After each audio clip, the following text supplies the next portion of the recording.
Madam আপনি এখানে? একটু বাজার করতে এসেছিলাম। তুমি এখানে কি করছো? আমার যে কাজ আচার বেচে বেড়াচ্ছি। ও, এখন কোথায় যাবা? এইদিকে যাবো। তুই এখানে ওর সাথে কি কথা বলছিস? ম্যাডামদের বাড়িতে আমার মা কাজ করে। আমি কদিন থেকে দেখছি তুই ওর সঙ্গে মেশার চেষ্টা করছিস, কি ব্যাপার? ম্যাডাম কি আমার ভালো লাগে। কি তুই এত বড় সাহস, তুই আমার সামনে এরকম কথা বলিস? আপা, আপা, আপা ছাড়ো, ছাড়ো আপা। এরপরও যদি তোকে আমার মেয়ের আশেপাশে দেখেছি তোকে একদম শেষ করে ফেলবো। চ। এই চল আজ নাইটে সিনেমা দেখতে যাই। হ্যাঁ, পল্লবী কি বলছে শোন, আজ নাইটে নাকি সিনেমা দেখতে যাবে। আমি তো বল কিছু বলিনি, গেলেই হলো। আমার যাওয়া হবে না, আমার আব্বু ভীষণ কড়া, আমাকে একা কোনো জায়গায় যেতে দেয় না। দে আমার উপরে ছেড়ে দে, কাকুকে ফোন করে বলবো আমার বার্থডে। কি বলিস?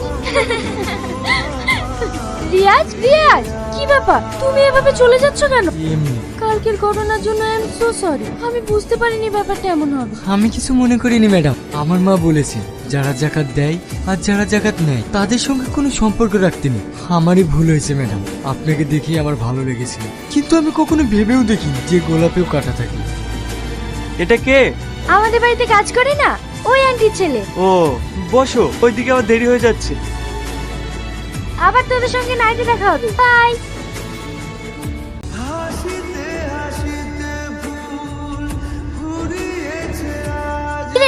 আঙ্কেলকে ফোন করেছিলি? হ্যাঁ, ওরা সবাই এক্ষুনি আসছে। পেশেন্টের গার্জিয়ান কে আছে? আমি স্যার। দেখুন পেশেন্টের অবস্থা ভীষণ ক্রিটিক্যাল, এমার্জেন্সি এ নেগেটিভ ব্লাড লাগবে। ঠিক আছে স্যার, আমি এক্ষুনি নিয়ে আসছি।